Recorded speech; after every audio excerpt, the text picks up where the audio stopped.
One has one of those girls on it, like the semi trucks, you know how they pose? Like,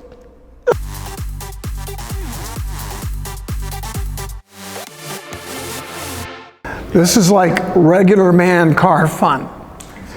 You know, I love Monterey and Pebble Beach, and $30 million Ferraris are fabulous. I love standing near them. Hearing them run is even better. But there's a whole world of automotive competition that takes a couple zeros off that. And I'm drawn to that.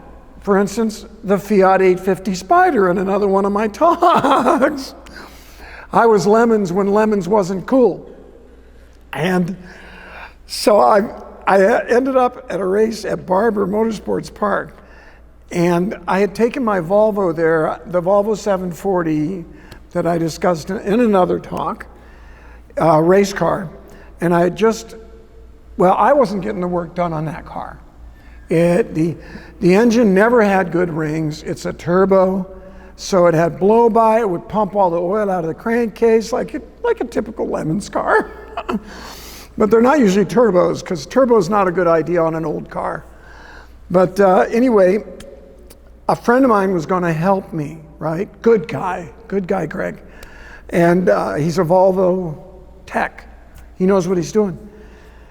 But it's been 6 months and this is not getting done. And I want to race. And finally I called him up. I said, Greg, look, just put this thing in the shop, do the ring job, charge me shop rate. And I'm thinking, I'm going to spend the big bucks here. How much could it be? $1,500 maybe? That's crazy, but okay. And well, when I picked it up, it was a lot more than that. And I'm looking at this beat up Volvo and just racing, the addiction is just, anyway, it runs great though. He did a good job. And he also put a transmission in it. I got a transmission from a neighbor of mine whom I met racing Volvos. That's a good story. He worked for Volvo as a troubleshooter, Jeff. Jeff is an amazing mechanic. He's relentless. He figures out why something doesn't work. Mechanics these days like to talk about, some guys, they scoff at somebody who's a parts changer. They just keep putting new parts on a car until it's fixed, as opposed to a real mechanic who can figure out what's wrong and then change only the part that's broken, right? And this guy turns out, well, he has a Volvo wagon, 740 turbo intercooler. It's so cool when they say intercooler on them. And he lives right around the corner from me.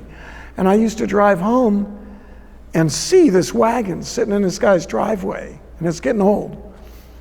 And I'm thinking, of course, what probably all of us are thinking, I wonder if that car's a stick. I've got to find out if that car's a stick. Because a stick shift turbo Volvo wagon, that's a unicorn. And if that's one, I got to get it. If that is one, I got to get it someday. So one day I stopped. I just drove right in the driveway and I walked up. There are a couple of old folks sitting out front with a motorhome in front of the house, next to the house. I walk up. The old guy gets up, big smile on his face, say hi. He's wearing a K-PAX Racing Volvo hat. I'm like, oh, this is going to be good.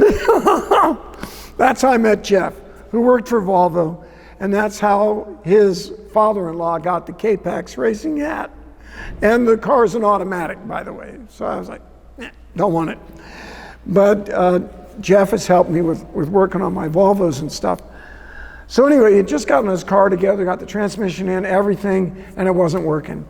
I was very frustrated. We tried all day the day before at the Chump Car race at Road Atlanta, and we took it early in the morning over to the Lemons race at Barber Motorsports Park in Birmingham, Alabama. They're not that far apart.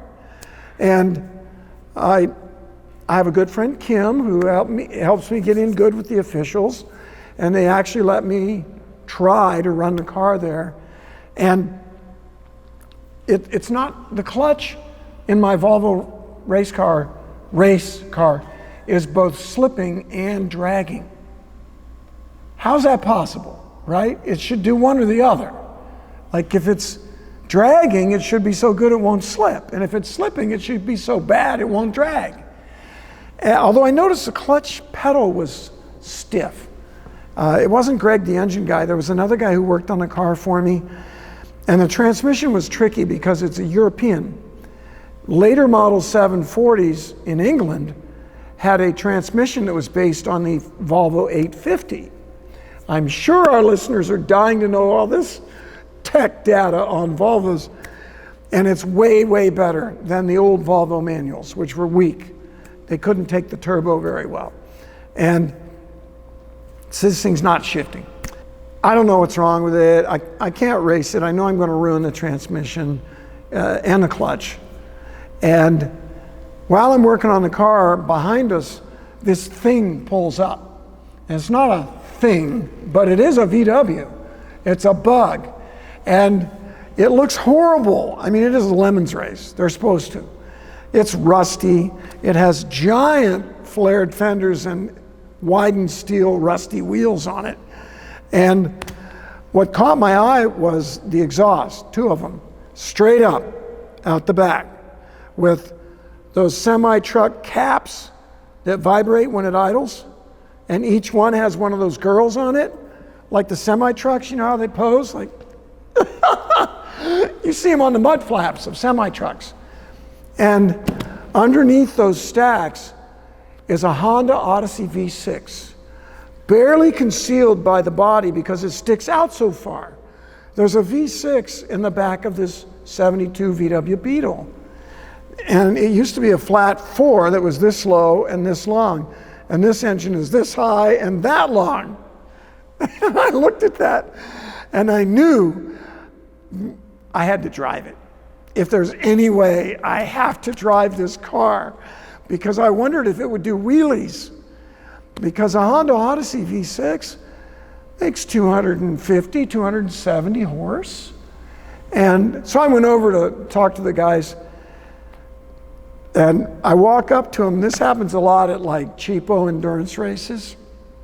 I walk up and I'll say, like, hey, I think your car's pretty cool. Look at that engine, that's amazing. And the guy's working on it and he looks up and he goes, Randy Pobst, what are you doing here? I'm like, I'm here to race. I love this stuff. And so we started talking, and turns out these guys, one of them, Jack, has a transmission shop. And I said, yeah, that's my Volvo over there. I'm trying to get it going, but the clutch is dragging and slipping. It doesn't feel right. It feels stiff. Pedal feels stiff. We just put that together with a Euro tranny, so it was really hard to get the right pressure plate, clutch disc, but I thought I had everything right. And so first thing they did was they let me drive the car. And the guy looks at me, he says, you can drive it, you sure you want to? He said, the brakes don't work too well, but boy, does it go. I'm thinking, that's a bad combination. Lots of power, questionable brakes. And everything else. The suspension, stock. They had not changed a thing on the suspension. 72, can you imagine? I don't know what it had. If it had Monroe-Matics or the original Volkswagen, it wasn't lowered. It was wide wheels and wide tires though. It had tires. And it looked like it wanted to roll over and do wheelies. And I wanted to drive it. And as I'm getting in, the guy says, be careful, this thing will kill you. And I thought, thanks. It actually had good brakes on the front of it, but something was wrong with the hydraulics. They weren't happy. And the pedal wasn't happy, even sitting there. But guess what? While I was out driving the bug, the guys, 4 of them, dove under my Volvo and took the transmission out. I could have kissed them. They were way too ugly for that. But they took the transmission out, and as soon as they had it out, they saw what was wrong. The one guy, the transmission guy, he says, look at the fingers on the pressure plate. They should be coming out if I'm the engine, coming out, and they were pushed back already a lot. And these guys were so smart. They knew. They said, I think we can adjust that. They took a washer, like a thin, 20, 30, 40 thousandths of an inch, that's it. Put them underneath the pressure plate bolts all the way around to move the pressure plate away from the clutch disc, which made all those fingers stick out like they're supposed to, which they put it all back together, worked great. They fixed it. It's still in there. We went to Daytona and we ran 12 and a half hours in a chump car race. And I love those guys. But the car was one of the most enjoyable driving experiences I've ever had. It was just crazy. The brakes were scary. They took some pumps. You didn't want to get too carried away. But the car was soft, but somehow it was okay. The tires weren't all that grippy, that helped. And it would lean way over, and it wouldn't do a wheelie, but if you were turning and you gassed it, it would. And we put a GoPro on the back fender to film the front wheel, picking up in the air, going over the hills.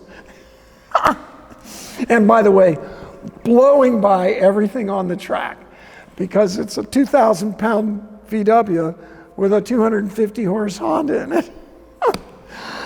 That was so much fun. I told them I want one. I have not followed up. I want them to build me one. You know, I want a VW Bug with a Honda Odyssey V6 in it.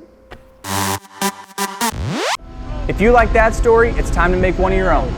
Extreme Experience puts you in the driver's seat of some of the world's best supercars at over 20 racetracks from coast to coast, with no speed limits, no shifting restrictions, and no governors. Head to the link to choose your supercar, find a racetrack near you, and start making a story of your own. Extreme Experience. It's your turn.